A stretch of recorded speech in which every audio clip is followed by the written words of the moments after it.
ఆకాంక్షలు తెలియజేసుకుంటూ మరి వెంకటరత్నం గారి ఆధ్వర్యంలో అందరూ పెద్దలందరూ కూడా ఇక్కడ సమావేశమై మన గణతంత్రాన్ని ఈ ఒక పండుగ వాతావరణంలో జరుపుకోవడం అనేది చాలా ముదావహం.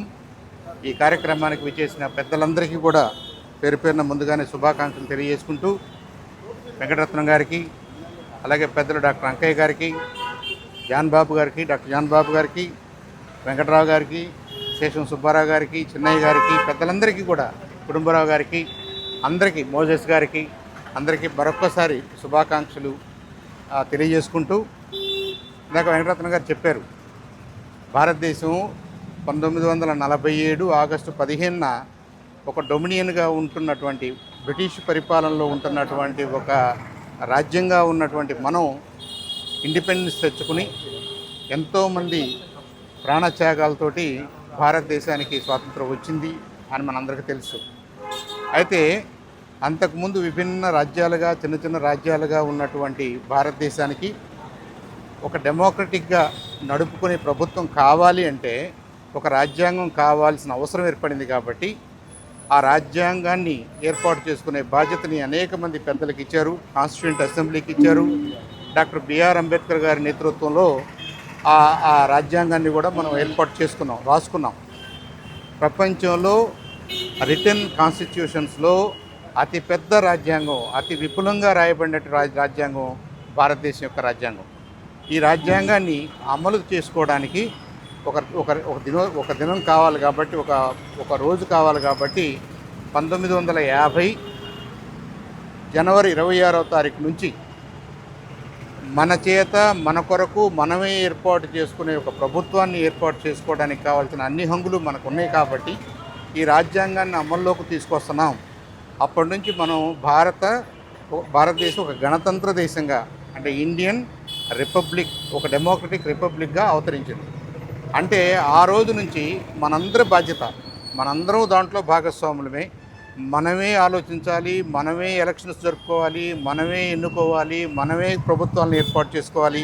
ఆ ప్రభుత్వాల పనితీరుని మనమే గమనించుకోవాలి. ఆ ప్రభుత్వాల పనితీరు బాగుండకపోతే మనమే మార్చుకోవాలి. అక్కడ మనకంటే ఎవరు లేరు, ప్రజలకు మించిన వాళ్ళు ఎవరు లేరు. మనకంటూ బ్రిటిష్ ఎంపైర్ లాగా ఒక క్వీనో ఒక కింగో ఎవరు లేరు. అంటే మన చేత, మన కొరకు మనమే ఏర్పాటు చేసుకునే ఒక గొప్ప రాజ్యాంగం ప్రకారంగా, ఆ రాజ్యాంగ సూత్రాల ప్రకారంగా మనం ఈ దేశాన్ని నడిపించుకుంటున్నాం. కాబట్టి ఈ దేశంలో అన్నిటికంటే అత్యుత్తమమైనటువంటి చట్టం, అత్యుత్తమమైనటువంటి గ్రంథం ఏదైనా ఉంది అంటే అది భారత రాజ్యాంగం. ఆ భారత రాజ్యాంగానికి భారత ప్రెసిడెంట్ గారు కేర్ టేకర్గా ఉంటారు. ఆమె ఆధ్వర్యంలో రాజ్యాంగంలో ఏమి జరిగినా అది ఎలా ఇంప్లిమెంట్ చేయాలి, దానికి సవరణలు కావాలంటే ఎలా చేసుకోవాలి, దాని బాగోగులన్నీ కూడా ప్రెసిడెంట్ ఆఫ్ ఇండియా గారు చూసుకుంటారు. ఇవాళ శ్రీమతి ద్రౌపది ముర్ము గారి ఆధ్వర్యంలో మన 77వ గణతంత్ర దినోత్సవం అతి ఘనంగా, ప్రపంచంలోని అతిపెద్ద పండుగ ఢిల్లీలో జరుగుతుంది. అదే స్ఫూర్తితోటి మన దేశవ్యాప్తంగా గవర్నమెంట్ ఆఫీసెస్లో కానివ్వండి, హై స్కూల్స్లో కానివ్వండి, అన్ని రకాల స్కూల్స్, వ్యాపార సంస్థలు, స్వచ్ఛంద సంస్థలు, యూనియన్స్, అసోసియేషన్స్ అందరూ కూడా ఒక 10 మంది ఒక చోటకు వచ్చేసి మన రాజ్యాంగం యొక్క స్ఫూర్తి, రాజ్యాంగంలో ఉన్న గొప్పతనం, రాజ్యాంగాన్ని కాపాడుకోవాల్సిన అవసరం, రాజ్యాంగం మనందరి కోసం, మనందరి భాగస్వామ్యంతో అది విరాజిల్లాలి. కాబట్టి దాని గురించి మనం చర్చించుకునే ఒక సుదినం ఈ రిపబ్లిక్ డేగా మనం భావించాలి.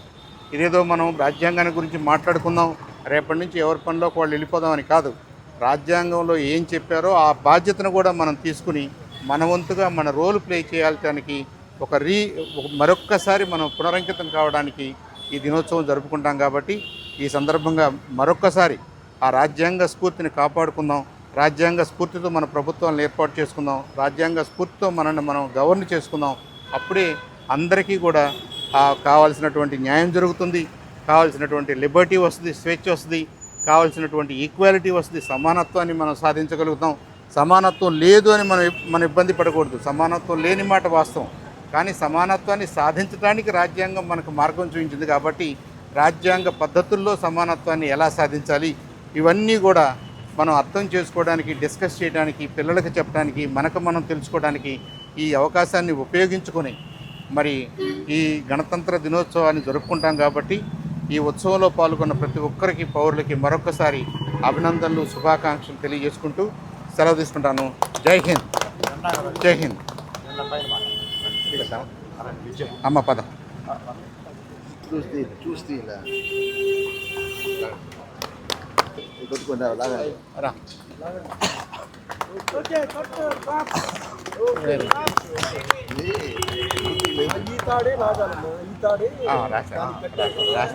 పర్లేదు పర్లేదు అయితే మరి ఇప్పుడు దాన్ని అక్కడ కట్టాలి పడి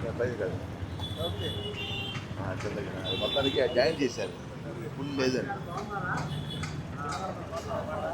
పడేది.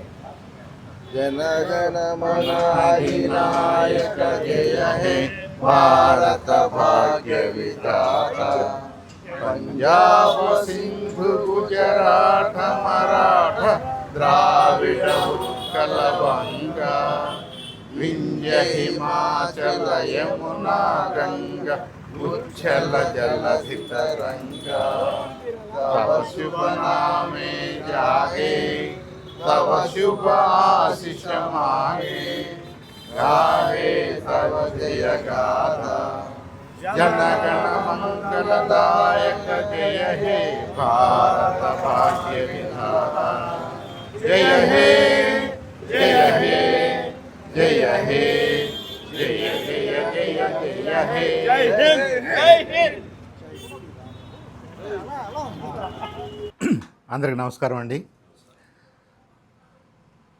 మన 77వ గణతంత్ర దినోత్సవాల ఈ కార్యక్రమాల్లో ఈ ఉత్సవానికి మరి ఈ కార్యక్రమానికి అధ్యక్షత వహిస్తున్నటువంటి పెద్దలు గౌరవనీయులు శ్రీ వెంకటరత్నం గారికి, అలాగే ఈ కార్యక్రమానికి విచ్చేసినటువంటి ప్రముఖులు పెద్దలు శ్రీ మద్దు అంకయ్య గారికి, ప్రేమజ్యోతి బాబు గారికి, అలాగే గోవింద్ గారికి, డాక్టర్ గారికి, కెనడీ గారికి, పెద్దల వెంకటరావు గారికి, డాక్టర్ గారికి, మనాశ్ర గారికి, డేవిడ్ గారికి, పాస్టర్ గారికి, చిన్నయ్య గారికి, శేషం సుబ్బారావు గారికి, అమ్మ మీకు అందరికీ ఇక్కడ ఉన్న విద్యార్థులకి అందరికీ సోదర సోదరీమణులందరికీ కూడా ముందుగా నమస్కారాలు, గణతంత్ర దినోత్సవ శుభాకాంక్షలు. ఇందాక పెద్దలు వెంకటరత్నం గారు మాట్లాడుతూ ఎవరెవరు ఏమేమి చేస్తున్నారు, ఏ రంగాల్లో నుంచి వచ్చారు, వాళ్ళందరూ ఈ ప్రజా హక్కుల జేఏసీలో ఎలా భాగస్వాములు అయ్యారు అని మాట్లాడుతున్నారు. ఐ థింక్ దాని మీదే నాకు ఎందుకో మాట్లాడాలనిపిస్తుంది. I think it's the true spirit of constitution అని నేను అనుకుంటున్నాను. భారత రాజ్యాంగాన్ని రాయాలి అని అనుకున్నప్పుడు కాన్స్టిట్యూయెంట్ అసెంబ్లీ ముందు కొన్ని గోల్స్ పెట్టుకున్నారు. అసలు ఈ రాజ్యాంగం ఎందుకు పనికొస్తుంది, what is the purpose of this రాజ్యాంగం. మనం 10 పేజీలు రాస్తామా, 100 పేజీలు రాస్తామా, 200 సెక్షన్లు రాద్దామా, 200 ఆర్టికల్స్ రాద్దామా, 100 ఆర్టికల్స్ రాద్దామా అనేది అది మెటీరియల్ కాదు. Why should we have a constitution? ఒక పుస్తక రూపంలో రిటన్గా మనం ఎందుకు రాయాలి, దాని పర్పస్ ఏమై ఉండాలి, అది ఏం సాధించాలి అల్టిమేట్గా అన్నప్పుడు చాలా సుదీర్ఘమైన చర్చల తర్వాత వాళ్ళు 4 పిల్లర్స్ని ఎన్నుకున్నారు. ఫస్ట్ అండ్ ఫార్మోస్ట్ జస్టిస్, న్యాయం జరగాలి, అందరికీ న్యాయం జరగాలి. న్యాయం సంగతి కూడా మాట్లాడదాం. న్యాయం అంటే ఏంటి? లీగల్ సెన్స్లోనే మనం ఎప్పుడు న్యాయాన్ని పరిమితం చేస్తున్నాం. లీగల్ సెన్స్లోనే న్యాయం కాదు, లీగల్ సమస్య వచ్చినప్పుడే న్యాయం కాదు. మనకి సోషలాజికల్గా, ఎకనామికల్గా, సొసైటీలో మనం రోజువారీగా మనం చేస్తున్న పనుల్లో కూడా ఈ వ్యత్యాసాలను తగ్గించుకోవటం న్యాయం కిందకు వస్తుంది. దాన్ని రెండో రకంగా ఆలోచిస్తే ఈక్వాలిటీ కింద కూడా వస్తుంది. సో జస్టిస్ కావాలి, అందరికీ లిబర్టీ కావాలి. లిబర్టీ అంటే ఏంటి? స్వేచ్ఛ కావాలి. స్వేచ్ఛ అంటే ఇప్పుడు మనకి సోషల్ మీడియాలో జరుగుతున్న ఈ గందరగోళం కాదు. మనం స్వేచ్ఛగా మాట్లాడగలగాలి, మంచి మాట చెప్పగలగాలి, స్వేచ్ఛగా మనం జీవించగలగాలి, స్వేచ్ఛగా మన వ్యవహారాలు చేసుకోగలగాలి, టౌన్లోకి వెళ్ళగలగాలి, రాగలగాలి, మనకి ఇష్టం వచ్చిన షాప్లో మనం వస్తువులు కొనుక్కోగలగాలి. అంతేగాని మనని ఎవరు ఏ విధంగా కూడా ఒత్తిడి చేసి మనల్ని లిమిట్ చేయకూడదు. నువ్వు అలా చేయకూడదు, నువ్వు ఇలా చేయకూడదు అని చెప్పాల్సిన అవసరం ఏ ఒక్క మనిషికి రాకూడదు. మీరేం చేయగలరో నేను కూడా అది చేయగలగాలి అన్న స్ఫూర్తితోటి రెండోది జస్టిస్ తర్వాత ఈ లిబర్టీ ఎన్నుకున్నారు. అయితే ఇది జరిగే పద్ధతిలో హెచ్చుతగ్గులు ఉంటాయి కాబట్టి ఈక్వాలిటీని సాధించాలి అన్నారు. మూడో పిల్లర్ ఈక్వాలిటీ. ఇక నాలుగో పిల్లర్ ఏంటంటే అన్నిటికంటే ఇంపార్టెంట్, ఇదంతా కూడా ఎవరో చెప్పారు కాబట్టి, ఆ పుస్తకంలో రాశారు కాబట్టి, ప్రభుత్వం అడుగుతుంది కాబట్టి, పెద్ద నాయకులు అడుగుతున్నారు కాబట్టి చేయొద్దండి మీరు. ఒక స్పిరిట్ ఆఫ్ ఫ్రెటర్నిటీతో చేయండి, సోదర భావంతో చేయండి, సౌభ్రాతృత్వంతో చేయండి. అంటే మనం అందరం కూడా మన ప్రత్యేకంలో స్కూల్లో మనం చేస్తుంటాం, ఇది భారతీయులందరూ నా సహోదరులు అని. అక్కడ ఏన్షియంట్ ట్రెడిషన్ ప్రకారంగా సహోదరులు అన్నారే కానీ ఆడవాళ్ళు లేరా అని కాదు. ఇక్కడ మనిషి అనగానే ఆడ రెండు వచ్చినట్టుగానే సహోదరులు అన్నప్పుడు ఆడ మగ రెండింటిని కలిపే మాట్లాడతాం. అన్ని మన హిస్టరీ అంతా కూడా ఏ భాష ఏ దేశం అయినా కానీ ఒక హీ అనగానే హీతో పాటు షీ ఉందనే మనం అనుకోవాలి. కాబట్టి మన లాంగ్వేజ్లో కూడా అదే ఉంది, మన కాన్స్టిట్యూషన్ డేస్లో కూడా అదే ఉంది. సో ఇలా మనకి జస్టిస్ కావాలి, మనకి లిబర్టీ కావాలి, మనకి ఈక్వాలిటీ కావాలి, మనకి ఫ్రెటర్నిటీతో పనిచేసే సిస్టంలో మనం బతకాలి. అంటే మనం అందరం సహోదరులు అనే భావనతోటి ఈ పై మూడు సాధించాలి. అలాగే మీరు ఈక్వాలిటీని ఎలా సాధిస్తారంటే పై రెండిటితో సాధిస్తారు. అది ఎలా సాధిస్తారంటే పై దాంతో సాధిస్తారు, జస్టిస్తో సాధిస్తారు. ఇది మనం దీన్ని సాధించడానికి ఎలాంటి వ్యవస్థను క్రియేట్ చేసుకోవాలి, ఎలాంటి ప్రభుత్వాలను క్రియేట్ చేసుకోవాలి, ఆ ప్రభుత్వాలని ఎవరు ఎన్నుకుంటారు, దాంట్లో ఉన్న వాళ్ళని ఎవరు ఎన్నుకుంటారు, వాటి బాధ్యతలు ఏంటి, వాటి రెస్పాన్సిబిలిటీస్ ఏంటి, అకౌంటబిలిటీ ఏంటి, ఇవన్నీ కూడా ఇక మిగతా ఆర్టికల్స్లో రాసుకున్నాం. అవన్నీ రాయడానికి అంత పెద్ద పుస్తకం అయింది. ఇప్పుడు ప్రేమ్ జ్యోతి బాబు గారు మీరు ముందు మాట్లాడితే అయిపోయింది. భారత రాజ్యాంగం అనగానే అసలు భారత రాజ్యాంగాన్ని ఎందుకు రాయాల్సి వచ్చింది అనే ప్రశ్న వచ్చినప్పుడు ఈ 4 ముక్కలు మనకు గుర్తుండాలి. ఈ 4 పిల్లర్స్ అంటారు.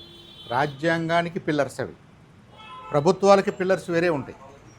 ప్రభుత్వానికి పిల్లర్స్ అన్నప్పుడు మళ్ళీ చట్టాలు చేసే లెజిస్లేచర్ అని, దాన్ని అమలు చేసే ఎగ్జిక్యూటివ్ అని, ఈ రెండింటి మధ్య ఏదన్నా వ్యత్యాసం ఉంటే జ్యుడిషియరీ అని, ఈ ముగ్గురు ఏం చేస్తున్నారో కాస్త ఒక్కనే సెట్ పెట్టడానికి ద ఫోర్త్ ఎస్టేట్ మీడియా అని అలా చెప్పుకుంటాం. అది ప్రభుత్వం.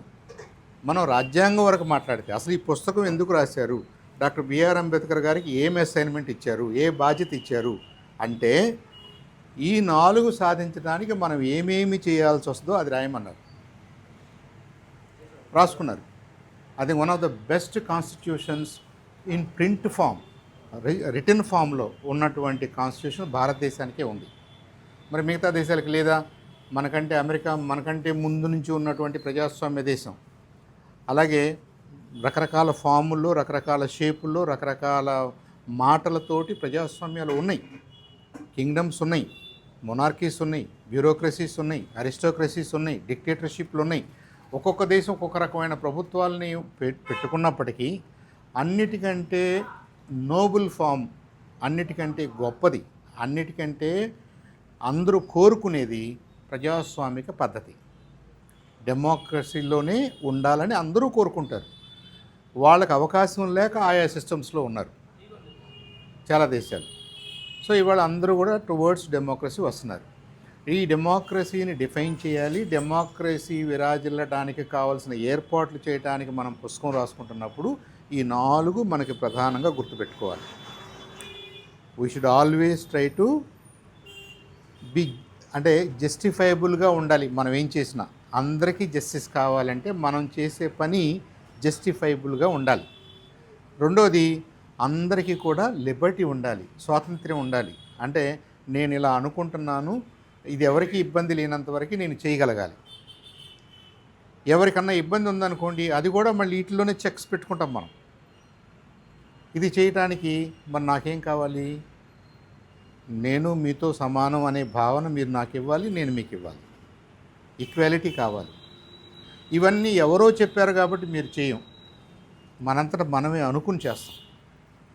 మనం ఒక చిన్న కుటుంబంలో ఎలా అనుకుంటామో, ఒక ఊర్లో ఎలా అనుకుంటామో, ఒక రాష్ట్రంలో ఎలా అనుకుంటామో, దేశం అంతా కూడా ఇదంతా మనమే, మనదే, మన అసలు అనే సౌభ్రాతృత్వంలో చేయాలి.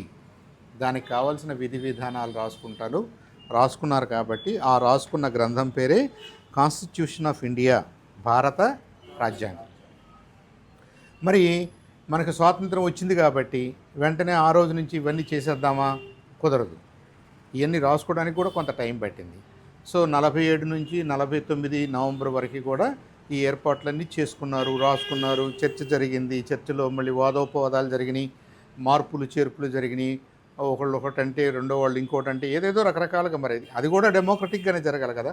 డాక్టర్ బాబు రాజేంద్ర ప్రసాద్ గారి నాయకత్వంలో ఇవన్నీ కూడా జరిగినాయి.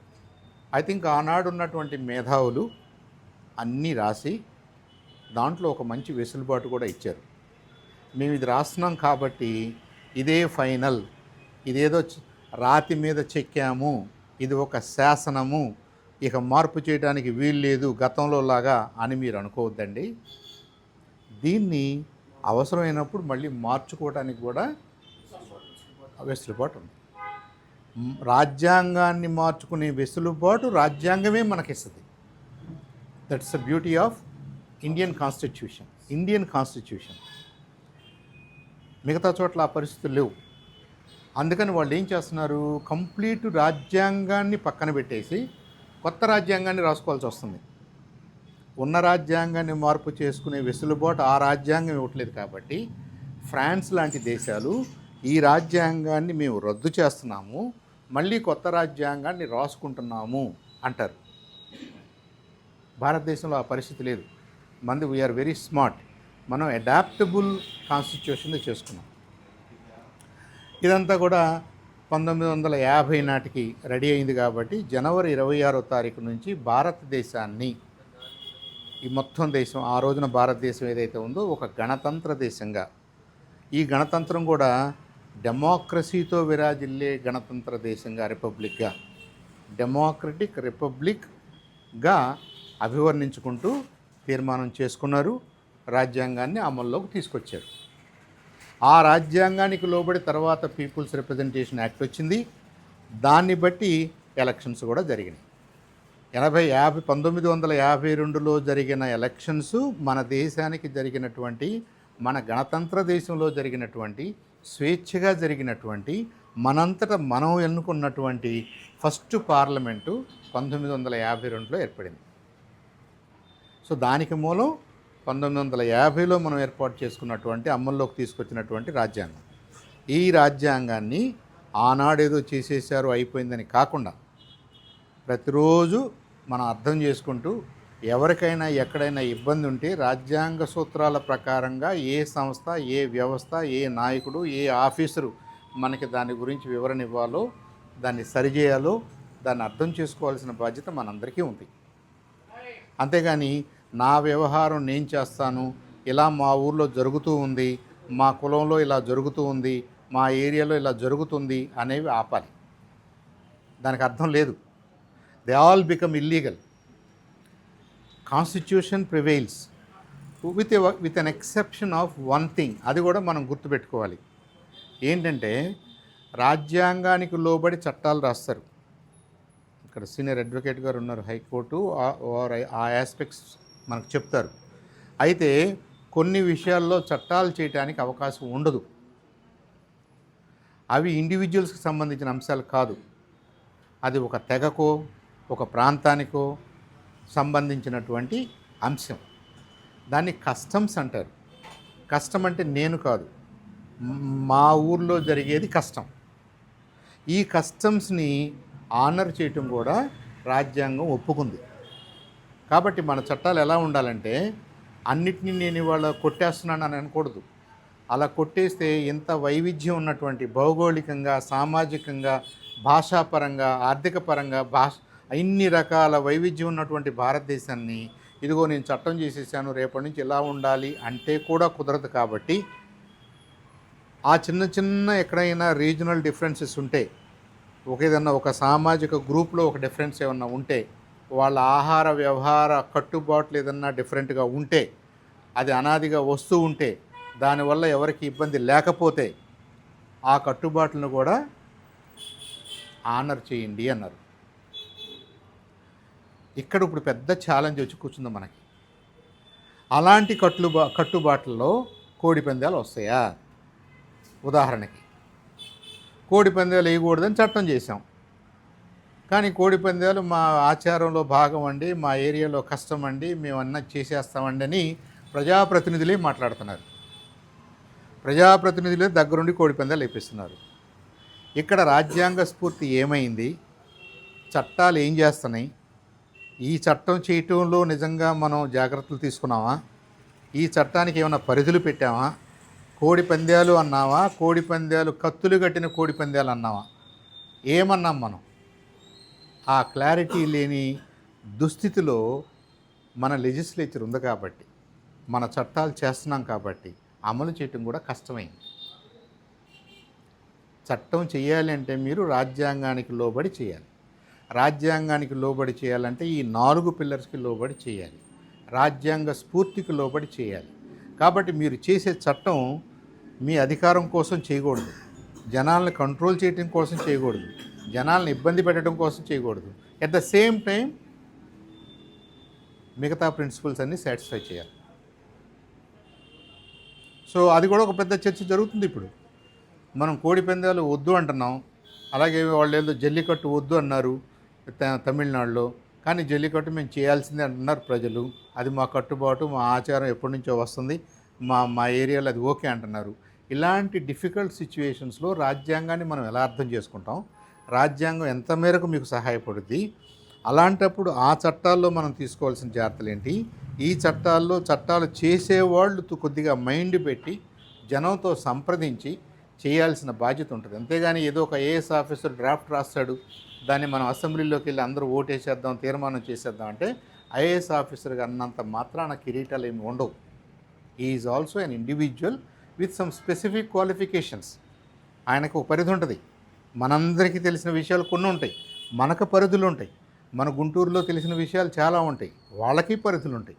కాబట్టి డెమోక్రసీ అనేది ఒక విస్తృతమైనటువంటి మానవ సంబంధాలను సూచించే సిస్టమ్. కాబట్టి ఇక్కడ మనుషులు ఉన్నారు, వాళ్ళకి సంబంధాలు ఉన్నాయి, అంతర్గత సంబంధాలు ఉన్నాయి, సామాజిక సంబంధాలు ఉన్నాయి, ఆర్థిక సంబంధాలు ఉన్నాయి, కట్టుబాట్లు ఉన్నాయి, ప్రాంతీయ వ్యత్యాసాలు ఉన్నాయి, భాషా వ్యత్యాసాలు ఉన్నాయి. ఇన్ని వ్యత్యాసాల మధ్యలో మనం 77 సంవత్సరాల పాటు రాజ్యాంగానికి లోబడి మనల్ని మనం పరిపాలించుకోవటం కూడా is a great thing. That is the vision of our founding fathers. ఈ రాజ్యాంగం రాసిన వాళ్ళ ముందు చూపు అంత దూరం ఉంది కాబట్టి 77 ఏళ్ల పాటు మనకి రాజ్యాంగం ఎందుకు అనే క్వశ్చన్ వేయకుండా రాజ్యాంగానికి లోబడి బ్రతకడానికి, రాజ్యాంగానికి లోబడి చట్టాలు చేసుకోవడానికి, ప్రభుత్వాలు ఏర్పాటు చేసుకోవడానికి, మనం నియంత్రించుకోవడానికి ఆ రాజ్యాంగం ఉపయోగపడింది. కాబట్టి ద స్పిరిట్ ఆఫ్ అవర్ కాన్స్టిట్యూషన్ని దానికి మనం సెల్యూట్ చేసుకుంటూ, ఆ ఫౌండింగ్ ఫాదర్స్ని గుర్తు చేసుకుంటూ వాళ్ళకి ఘనంగా నివాళులర్పించడం అంటే రాజ్యాంగ స్ఫూర్తితో మనందరం బతకాలని, ఒకళ్ళనొకళ్ళు గౌరవించుకుంటూ సౌభ్రాతృత్వంతో, బ్రదర్హుడ్ తోటి, బ్రదర్లీగా బతికి ముందుకెళ్ళాలని చెప్పేసి మనస్ఫూర్తిగా కోరుకుంటూ, నాకు ఈ అవకాశం ఇచ్చిన పెద్దలందరికీ కూడా పేరు పేరున నమస్కారాలు, ధన్యవాదాలు. మరొకసారి మీ అందరికీ గణతంత్ర దినోత్సవ శుభాకాంక్షలు. Thank you. మనకి ఏదైతే చాలా విషయాలు అవగాహన లేదు, మనకు తెలియని విషయాలు ఉన్నాయో అలా మంచి విషయాలను మన ఇక్కడ ఎందుకంటే సమస్యను విడమర్చి చెప్పేటువంటి వాళ్ళు ఈ రోజుల్లో చాలా లేరు అని నేను అనుకుంటున్నాను. చాలా తక్కువ మంది ఉన్నారు. అసలు మన హక్కులు ఏంటి, మనం ఏం చేస్తున్నాము, మనం అసలు చట్టపరంగా వెళ్తున్నామా, అసలు మనం ఏ విధంగా వెళ్తున్నాము, ఈ మధ్యకాలంలో చాలా చూస్తూ ఉన్నాం. మా భార్య ఒక భర్తను చంపేసి ఆమె ఏదో తప్పు. అందరికీ నమస్కారం. ముందుగా 77వ గణతంత్ర దినోత్సవ శుభాకాంక్షలు మీ అందరికీ ముందుగా తెలియజేస్తున్నాను. నాకు ముందుగా మాట్లాడినటువంటి సాంబశివరావు గారు చాలా చక్కగా వివరంగా అందరికీ అర్థమయ్యే రీతిలో భారత రాజ్యాంగం యొక్క రచయితని ప్రాముఖ్యతని చాలా చక్కగా వివరించారు. ఇంకా కొంచెం దాన్ని నేను ఎక్కువగా చెప్పలేను, కానీ దానికి ముందు ఏం జరిగింది, అసలు మనకు రాజ్యాంగం రాయాల్సినటువంటి పరిస్థితులు వచ్చినాయి అనేటువంటి విషయం మీద కొంచెం నేను అటుగా కొంచెం మాట్లాడతాను. అంటే మాట్లాడిందే మళ్ళీ చెప్పడం కూడా బాగుంటుంది. ఈ భారత రాజ్యాంగానికి రాయడానికి ముందుగా రావడానికి ముందు భారతదేశంలో స్వతంత్రానికి ముందు మన ఇండియాలో భారతదేశంలో దాదాపు 600 స్వతంత్ర ప్రతిపత్తి రాజ్యాలు ఉన్నాయి. డొమినియన్ స్టేట్స్ అని ఉన్నాయి. 600 రాజ్యాలు ఉన్నాయి. మనకు స్వతంత్రం వచ్చిన తర్వాత మన వాళ్ళు మాట్లాడుకొని ఈ రాజ్యాంగం రాబోయే ముందు పార్లమెంట్లో అనేకమైనటువంటి చర్చలు జరిగి ఈ 600 రాజ్యాలని కలిపి అప్పుడు 14 రాష్ట్రాలు చేశారు. అంటే అందరినీ ఏ రాజు ఆ రాజు స్వతంత్రంగా వ్యవహరించేటువంటి పరిస్థితి గతంలో అందరూ ఇదిగా లేరు. అందుకని విదేశీయులు మన మీద దండయాత్రలు చాలా తేలిగ్గా చేయగలిగారు. అంటే ఒకరి మీద ఒకరు ఒక పటిష్టంగా లేదు. అందుకని ఈ రాజ్యాంగం రాయటం అనేటువంటిది ఈ మొత్తం 600 రాజ్యాలను కలిపి ఒకటిగా చేసి మనందరికీ ఒకటే, మన మధ్య ఇది కాదు, భాషాపరంగా ప్రాంతీయ పరంగా ఇదంతా మన విడివిడిగా కాదు, మనమంతా ఒకటే అనేటువంటి ఆలోచనతోటి పెద్దలు ఆలోచన చేసి మనకి ఈ విధంగా ఉండాలని స్వతంత్రం వచ్చిన తర్వాత ఇందాక సాంబశివరావు గారు చెప్పినట్టుగా పెద్దలంతా కూర్చొని మేధావులంతా కూర్చొని దాదాపు 294 మంది కాన్స్టిట్యూంట్ అసెంబ్లీలో ఉన్నటువంటి సభ్యులందరూ కూడా దీని మీద 2 సంవత్సరాల 11 నెలల 18 రోజులు దీని మీద సుదీర్ఘంగా చర్చలు జరిపి దీన్ని ఆమోదించారు. ఈ రాజ్యాంగాన్ని ఆమోదించి అంటే ఎంత ఇందాక భారతదేశం అంటే చాలా వైవిధ్యమైనటువంటి అంటే రకరకాలైన మతాలు, రకరకాలైన భాషలు, రకరకాలైన కులాలు, రకరకాల జాతులు అందరూ కలగాపులకంగా గెలిపినటువంటి దేశం. మరి ఇంతమందిని ఒక రాజ్యాంగానికి అందరినీ ఒప్పించటం అనేటువంటిది అది సామాన్యమైనటువంటి విషయం కాదు. అయితే ఆనాడు ఉన్నటువంటి పెద్దలు మొత్తం కూడా ఆ భారత పార్లమెంట్లో వీళ్ళంతా కూర్చొని దీని మీద చర్చలు జరిపి మనకి ఇది ఉండాలి, ఈ విధంగా ఉంటే మనమంతా ఐక్యంగా ఉంటాం, మనమంతా కలిసి ఉంటాం, మన దేశం అభివృద్ధి చెందడానికి అవకాశం ఉంటుంది. మన దేశం ఉన్నటువంటి ఒక ప్రధానమైనటువంటి సౌకర్యం కూడా ఫెసిలిటీ ఏముందంటే విదేశాల మాదిరి కాకుండా భారతదేశం విదేశీయులు దాడులు చేయటానికి అనుకూలంగా లేదు. ఎందుకంటే 3 పక్కల నీళ్లు ఉన్నాయి మన భారతదేశానికి. ఒక పక్క ఉత్తరాదినే మనకి భూభాగం ఉంది కాబట్టి మనకి అది కూడా సౌకర్యంగా మనకు మన మీద దాడులు చేయకుండా ఉండేటువంటి పరిస్థితి కూడా నైసర్గికంగా మన భారతదేశానికి ఉంది. అది ఒకటి. అదేవిధంగా మరి విదేశీయులు ఇంతకుముందు ఎంతోమంది వచ్చారు. మరి మన దేశానికి రోమన్స్ వచ్చారు, ఇటాలియన్స్ వచ్చారు, చాలామంది. ఈ దేశాలందరూ కూడా మన కొద్దిమంది వచ్చి దాడులు చేసినటువంటి పరిస్థితులు మనకు ఉన్నాయి. ఈ రోజు నా పరిస్థితి లేదు. ఎందుకంటే భారత రాజ్యాంగం అంటే ఒక గొప్ప రాజ్యాంగం, భారతదేశం అంటే ఒక గొప్ప దేశం. ఇది విదేశీ దృష్టిలో. ఎందుకంటే వీళ్ళకి గతంలో ఉన్న వాటిగా గణతంత్ర చిన్న ఇదిగా కాకుండా ఈ రోజున భారతదేశం మొత్తం సంయుక్తంగా అన్ని కలిసి ఒక బ్రహ్మాండమైనటువంటి రాజ్యాంగంతో అది పరిపాలన సాగిస్తూ ఉంది. దాని మీద ఎవరైనా దాడి చేయాలన్నా, ఎవరన్నా ప్రయత్నం చేయాలన్నా కూడా చాలా కష్టంతో కూడుకున్నటువంటి పని అనేటువంటి విషయాన్ని ప్రపంచ దేశాలు మొత్తం కూడా గుర్తించినాయి. అది మన భారత రాజ్యాంగం ద్వారా గుర్తించాలి. ఎందుకనంటే ఇందాక సార్ చెప్పినట్టు ప్రపంచంలో చాలా దేశాలు ఉన్నాయి. దాదాపు 195 దేశాలు మరి యుఎన్ఓ గుర్తించినటువంటి దేశాల పైన ఉన్నాయి. ఇంకా ఇవి కాకుండా కొన్ని గుర్తింపు పొందినటువంటి దేశాలు కూడా చాలా ఉన్నాయి. ఈ దేశాలన్నింటిలో వాళ్ళు పరిపాలన కోసం కొన్ని కింగ్డమ్స్ ఉన్నాయి. అంటే రాజుల కింద పరిపాలించే ఉన్నాయి. కొన్ని డెమోక్రటిక్ ప్రజాస్వామ్య పద్ధతిలో పరిపాలన చేసుకునే కొన్ని ఉన్నాయి. అయినా భారతదేశం పరిస్థితి భిన్నం. ఎందుకంటే ఇది లిఖిత రాజ్యాంగం సార్ చెప్పినట్టు. అంటే ఇట్లాంటి స్పష్టమైనటువంటి బృహత్తరమైనటువంటి అన్ని అంశాలు దీనిలో కూడుకున్నటువంటి భారత రాజ్యాంగం ప్రపంచంలో ఇంకెక్కడా లేదు. అందుకని ఈ రోజునంతా విదేశీయులంతా కూడా భారతదేశం వైపు చూస్తున్నారు. కారణం ఏంటంటే నేను ఒక చిన్న మాట చెప్తాను. మొన్న ఈ మధ్య నేను కెన్యా నైరోబి ఎయిర్పోర్ట్లో ఉన్నప్పుడు ఒక మిత్రుడు నా పక్కనే కూర్చున్నాడు. నేను చూసి మాటల సందర్భంలో ఉంటే ఆయన అన్నాడు, నేను వేర్ ఆర్ యూ ఫ్రమ్ అని అడిగాడు. ఎక్కడి నుంచి మీరు అంటే నేను ఐఎమ్ ఇండియా అన్నా. ఆయన వెంటనే అన్నాడు, ఓ డాక్టర్ అంబేద్కర్ అన్నాడు. అంటే మీకు అంబేద్కర్కి ఏంటి అసలు సంబంధం అని అనుకున్నా. అంటే ఈ రోడ్ ఇండియన్ కాన్స్టిట్యూషన్, ఆయన ఈ భారత రాజ్యాంగం రాశారు. మాకు మరి మీ దేశం ఏంటి, నేను కొంచెం మొత్తం తిరిగి వచ్చా కెన్యా మొత్తం కంట్రీ చాలా వెనకబడి ఉంది. మనం ఒక 100 ఏళ్ల కిందట మన పూర్వీకులు మన వాళ్ళు ఎట్లా ఉంటారు, ఇప్పుడు అట్లా ఉంది.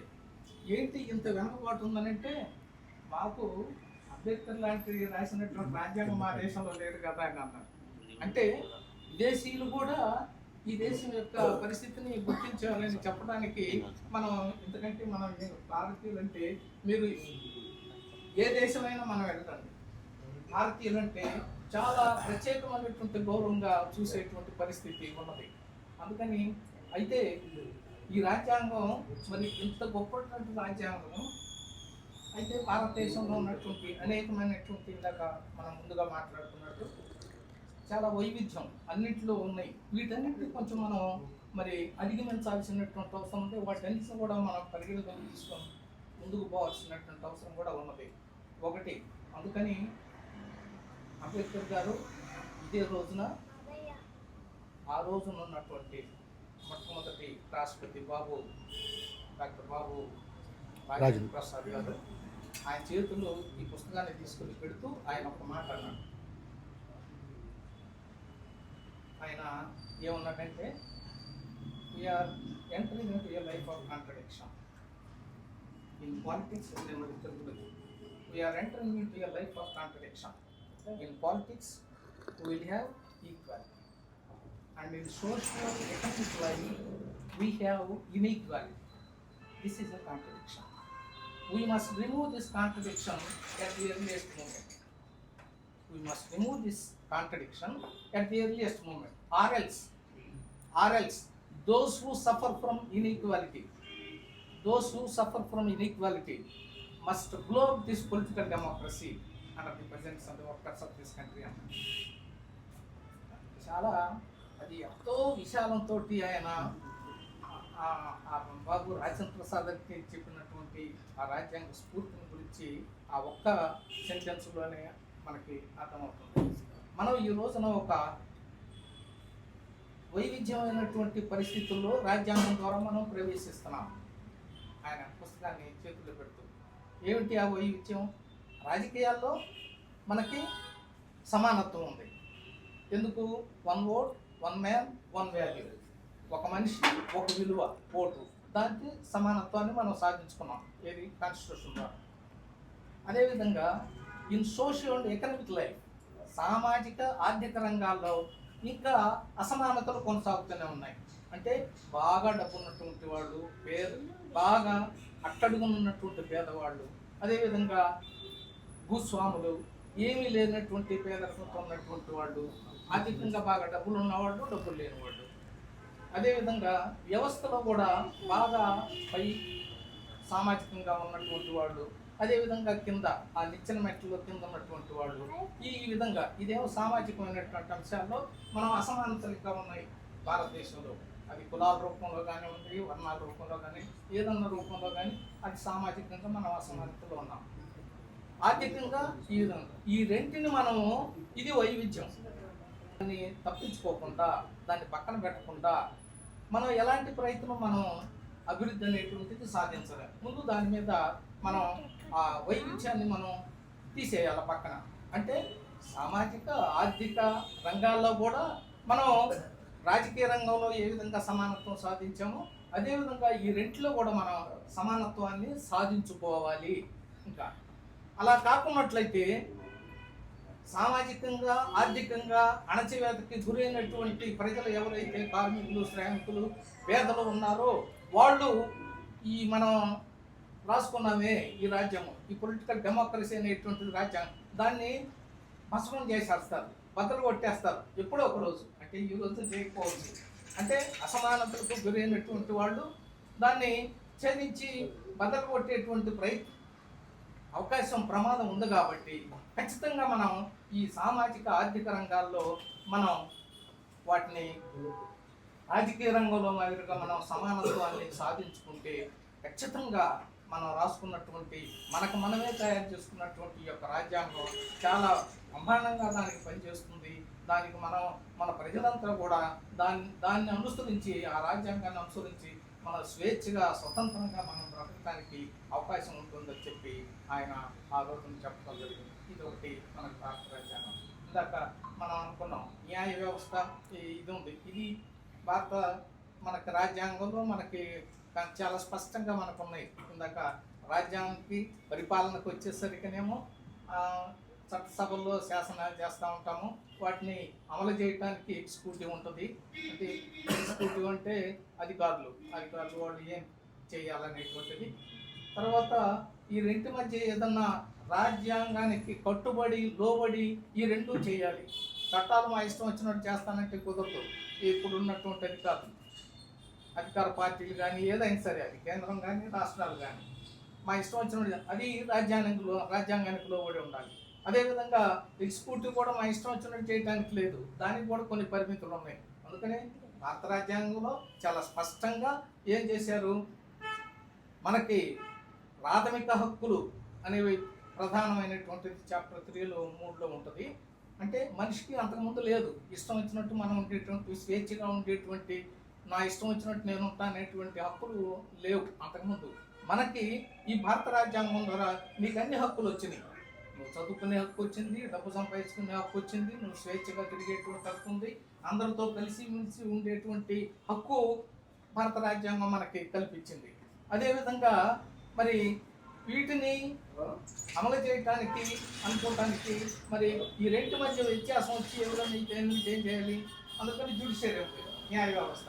ఆ న్యాయ వ్యవస్థలో ఇవన్నీ కూడా మనం ఈ రెంటి మధ్య ఏదైనా తేడాలు వచ్చి నువ్వు చట్టం ఏ విధంగా చేసావు, ఇది రాజ్యాంగానికి అతీతంగా ఉంది, పైన ఉంది కాబట్టి అది మార్చాలి అని చెప్పేటువంటి పరిస్థితి కూడా జ్యుడిషియరీలో ఉంది. అందుకని ఈ 3 వ్యవస్థలు కరెక్ట్గా కనుక పనిచేసేటువంటి పరిస్థితిని వాళ్ళు ఇచ్చారు. భారత రాజ్యాంగంలో ఇంకొకటి కూడా చాలా స్పష్టంగా చెప్పారు, వ్యక్తులు మీకు ఫండమెంటల్ రైట్స్ ప్రాథమిక హక్కులు మీకు ఇచ్చాము, మీ ఇష్టం వచ్చినట్టు మీరు ఉండొచ్చు అని అనడానికి కూడా లేదు. కానీ భారత రాజ్యాంగమే మళ్ళీ రెస్పాన్సిబిలిటీ కూడా మన మీద పెట్టింది. అది కూడా ఏది మనకి ఫండమెంటల్ రైట్స్ ఎట్లున్నాయో ఆ డ్యూటీస్ కూడా అట్లాగే ఉన్నాయి అన్నమాట. పౌరుడికి తన బాధ్యత ఏంటి, నేనేం చేయాలి, ఈ దేశంలో నేను ఎలా మెలుపుకోవాలి మిగతా వాళ్ళతోటి అనేటువంటిది కూడా, ఆ బాధ్యతను కూడా దీని మీద మన మీద పెట్టిందన్నమాట భారత రాజ్యాంగం. అందుకని ఇది చాలా అర్థం చేసుకున్నవాడు. ఇంతక నాకు నేను అనుకున్న సాంబశివరావు గారు ఎట్లా మాట్లాడతారో ఏంటో అనుకున్నాను. ఆయన మరి అడ్వకేట్ కాకపోయినా మంచి జనరల్గా ఏంటంటే ఈ సైంటిస్ట్ వీళ్ళందరికీ ఇంటిట సైన్స్ పుస్తకాలు అవే ఉంటాయి, కానీ ఈ సామాజిక అంశాలు పెద్దగా పట్టించుకోరు. నేను అనుకున్నా రాగానే మొట్టమొదటి కలిసినప్పుడు సాంబశివరావు గారు నేను సైంటిస్ట్ అంటే నేను ఇస్రోలో చేశాను అంటే ఓ అనుకున్నాను నేను.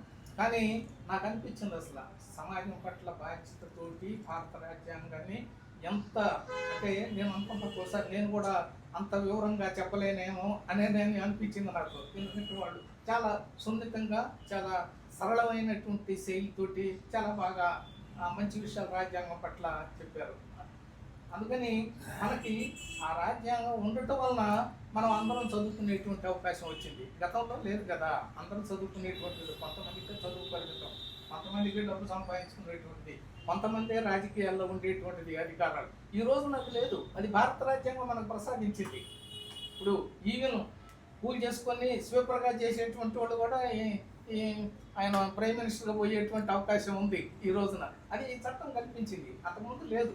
కాబట్టి దాని యొక్క భారత రాజ్యాంగం యొక్క ఆ స్వరూపం అనేటువంటిది మనం దాన్ని ఎంత అర్థం చేసుకోవాలంటే అన్ని అవకాశాలు మనకి లేనటువంటి అవకాశాలను మొత్తాన్ని కూడా భారత రాజ్యాంగం ద్వారా ఇచ్చింది. అందుకని ఈ భారత రాజ్యాంగం ద్వారా గతంలో లేనటువంటి వాళ్ళు అన్ని హక్కుల్ని వాళ్ళు సాధించుకుంటున్నారు. కాబట్టి ఈ రోజున ప్రభుత్వాలు చేసేటువంటి యొక్క ప్రయత్నాలు ఏదైతే దీని స్థానంలో వేరే రాజ్యాన్ని తీసుకురావాలనేటువంటి ఇంతగా చాలా మంచి మాట చెప్పారు. మన రాజ్యాంగంలో ఉన్నటువంటి ఒక స్పష్టమైన క్వాలిటీ ఏంటంటే, మంచి క్వాలిటీ ఏంటంటే, చాలా రాజ్యాంగాలు కూలిపోయినాయి. మనకి యుఎస్ఎస్ఆర్ ఉంది, యునైటెడ్ స్టేట్స్ ఆఫ్ అమెరికా ఉంది, గతంలో రష్యా ఉంది. రష్యా అంతకుముందు ఎన్నో ఉంది, అది మొత్తం కూలిపోయి ఇప్పుడు సిఏఎస్గా వచ్చి 15 రాజ్యాలు అయినాయి. అంతకుముందు ఎన్నో 60 రాజ్యాలు ఉండేవి, అంటే మొత్తం కూలిపోయినాయి, ఎవరి పాళ్ళకి కూలిపోయినాయి. మనకు స్వతంత్రం వచ్చిన తర్వాతనే ఎన్నో రాజ్యాలు రాజ్యాంగాలు రాసుకుని వాటిని పక్కన పెట్టేసి మళ్ళీ కొత్తగా రాసుకున్నటువంటి సందర్భాలు ఉన్నాయి. భారత రాజ్యాంగం మాత్రం ఎందుకు ఈ రోజు కూడా అదే పటిష్టంగా ఉన్నది అంటే మార్చుకునేటువంటి దాన్ని అమెండ్మెంట్ చేసుకునేటువంటి యొక్క సౌకర్యం కూడా దానిలో ఇచ్చారు. అందుకని ఇది బ్రహ్మాండమైన రాజ్యాంగం అనేటువంటిది ఇప్పుడు అనేక దేశాలు, యూరోపియన్ కంట్రీస్, లేకపోతే ఆఫ్రికన్ కంట్రీస్ 54 దేశాలు ఉన్నాయి. ఆ దేశాలు కూడా మొత్తం కూడా భారతదేశం వైపు చూస్తున్నారు. మేము భారత రాజ్యాంగాన్ని మేము ఫాలో అవుతామని చెప్పుకునేటువంటి పరిస్థితులు వచ్చినాయి. అంటే మనకి అంత ఉత్తమమైనటువంటి మంచి రాజ్యాంగం ద్వారా మనం ఈ రోజున ఇంత ప్రశాంతంగా ఉన్నాయి. మనం ఒక్కసారి గల్ఫ్ కంట్రీస్ కానీ, ఆ ఇరాను, ఇరాకులు, ఇవన్నీ అనేకమైన దేశాలు మనం చూస్తున్నాం. ఎన్నో యుద్ధాలు, ఎన్నో గొడవలు, వేల మంది, లక్షల మంది రోజు నిత్యం చనిపోతూ ఉన్నారు. కారణం ఏంటంటే అక్కడ సరైనటువంటి రాజ్యాంగం లేకపోవటం, సరైనటువంటి పద్ధతి లేకపోవటం అనేటువంటిది. కొన్ని మత రాజ్యాలు, ఆ మత రాజ్యాలు మాకు మతమే ప్రధానమని చెప్పుకునేటువంటి రాజ్యాలు ఉండటం వల్ల ఆ పరిస్థితుల్లో మరి ఒకరి మీద ఒకరు ద్వేషం, పగ, ఈ కక్షలు పెంచుకునేటువంటి వాతావరణం అక్కడ ఉంది కాబట్టి అక్కడ యుద్ధాలకి ఎక్కువ అవకాశం ఉంటుంది. అందుకని భారతదేశం ఈరోజు మన పేపర్లో చూసి ఉంటారు, భారతదేశం శాంతిని ప్రబోధించేటువంటి దేశం అనేటువంటిది ఒక మాట రాయటం జరిగింది. అంటే దాని అర్థం ఏంటంటే అది భారత రాజ్యాంగం ద్వారా మనకి వచ్చినటువంటిది అన్నమాట. అది అందులో మనలో ఉన్నటువంటి ఆత్మవిశ్వాసం, అందరూ కలిపి మనమంతా ఒకటే అనేటువంటి భావంతో మనం ప్రపంచ దేశాలకు కనుక చూపించి నువ్వు ఎక్కువ నువ్వు తక్కువ కాదు, అందరూ మన సోదర భావంతో మనం ఉండాలా. భారత రాజ్యాంగంలో ఆ ఫ్రెటర్నిటీ 4 రోజు ఏదైతే ఉన్నదో అది అంటే ఆ సోదర భావం. మనం అది ఎప్పుడైతే మన అందరిలో ఉంటుందో మనమంతా సోదరులమే అనే భావన ఉంటుందో ఈ భారతదేశాన్ని కదిలించాలన్నా, దాన్ని ముట్టుకోవాలన్నా, దాన్ని ఎవరైనా చేయాలన్నా కూడా చాలా భయపడేటువంటి వాతావరణం ఈ భారత రాజ్యాంగం మనకు కల్పించిందని మనం అర్థం చేసుకోవాలి. అయితే కాన్స్టిట్యూంట్ అసెంబ్లీలో చర్చలు జరిగేటప్పుడు కూడా అనేక మంది తమ అభిప్రాయాలని చెప్పినటువంటి శ్రీమతి జయశ్రీ అని ఒక పార్లమెంటేరియన్ ఉంటుంది. Unless the social system is crippled, ఇది కుళ్ళిపోయింది. అప్పుడు మనకి భారత రాజ్యాంగాన్ని రాకముందున్నటువంటి మాట ఆమె. మరి ఈ కులాలు, ఈ మతాలు, వీటన్నిటితోటి మన భారతదేశం అవకతవకలతోటి చాలా అవిటిగా తయారైంది. వాటిని పోకుండా మన అభివృద్ధిని మనం ఎట్లా సాధిస్తాం, ఖచ్చితంగా దాని మీద మనం ఇది పెట్టాలి అనేటువంటిది ఆమె చెప్పడం జరిగింది. అందుకని మనం భారతదేశంలో ఉన్నటువంటి మన పౌరులంతా కూడా మనం ఏదైతే భారత రాజ్యాంగం చెప్పినటువంటి సూత్రాలు ఏవైతే ఉన్నాయో వాటన్నిటికీ మనం అనుకూలంగా దాన్ని పాటిస్తూ మనం కనుక ఈ భారతదేశంలో మనం నడుచుకున్నట్లయితే ఖచ్చితంగా ఈ భారతదేశం రానున్నటువంటి రోజుల్లో ప్రపంచ దేశాల్లో ఇది నంబర్ 1 దేశంగా ఉండేటువంటి అవకాశం కూడా ఉంది. అది కూడా ఈ భారత రాజ్యాంగం ద్వారా వస్తుందనేటువంటిది నా ప్రగాఢమైనటువంటి నమ్మకం, విశ్వాసం. అందుకని ఖచ్చితంగా మనం ఈ రోజున ఇది నేర్చుకోవాల్సిన రాబోయేటువంటి తరాలు, యువకులు, వీళ్ళంతా కూడా మరి ఈ భారత రాజ్యాంగాన్ని మనం ఒక డిమాండ్ కూడా మనం చేయొచ్చు. ఏంటంటే భారత రాజ్యాంగాన్ని కాలేజీ స్థాయి నుంచి, హై స్కూల్ స్థాయి నుంచి కూడా పిల్లలకి పాఠ్యాంశాల్లో చేరిస్తే అందరికీ ఈ దేశం యొక్క గొప్పతనం, ఈ భారతదేశం యొక్క పరిస్థితులు మొత్తం కూడా ఉంటుందని చెప్పి నేను భావిస్తున్నాను. అది మన ప్రభుత్వాల మీద మనం ఒత్తిడి తీసుకురావాల్సినటువంటి ప్రజా సంఘాల ద్వారా. ఎందుకంటే అసలు భారత రాజ్యాంగం ఇదంతా ఏమీ తెలియకుండా పిల్లలకి అంటే ఇప్పుడు ఒక డాక్టర్ గారు నిన్నాడు ఆ ట్రైన్లో పోతా పలికిస్తాయని అంటున్నాడు, భారత రాజ్యాంగంకి ఏముంది సార్ అని అంటున్నాడు. అంటే వాళ్ళకి ఏంటంతా సైన్సే, వాళ్ళకి చిన్నప్పటి నుంచి సైన్స్ చదివారు, దీని గురించి ఎక్కువ చదవలేదు కాబట్టి అందుకని వ్యవస్థలో మనం అందుకనే ఈ యొక్క భారత రాజ్యాంగం మౌలిక స్వరూపం ఇదేంటి, ఈ పరిస్థితులన్నింటినీ కూడా రాజ్యాంగ రూపంలో, వాటిని పుస్తకాల రూపంలో పిల్లలు చదువుకునేటువంటి పాఠ్యాంశాల్లో కనుక మనం పెట్టినట్టయితే ఖచ్చితంగా దేశం పట్ల ఆ భక్తి, దేశం పట్ల వాళ్ళ యొక్క బాధ్యత ఇదంతా కూడా దాని ద్వారా తెలుసుకుంటారని చెప్పి నేను ఆశిస్తున్నాను. అదేవిధంగా మరి నాకు మరొకసారి ఇక్కడ మన వెంకటరత్నం గారు, ఎందుకంటే మంచి సామాజిక స్పృహ కలిగినప్పుడు చాలామంది ఉంటారు, మన మంచి క్వాలిఫైడ్ ఉంటారు, బాగా డబ్బులు ఉండేవాళ్ళు ఉంటారు. అయితే సామాజిక స్పృహ అనేటువంటి అది ఉండటం అనేటువంటిది చాలా గొప్పతనం. ఆ సామాజిక స్పృహ ఉండబట్టే ఇంతమంది ఈ రోజు మనం ఇక్కడ ఉన్నాం అనేది నేను అనుకుంటున్నాను. ఎందుకంటే నన్ను కూడా ఈసీనాడు మాటలతో పంచుకున్నందుకు నాకు ప్రత్యేకమైన థ్యాంక్ యూ బాగా మాట్లాడారు వెరీ గుడ్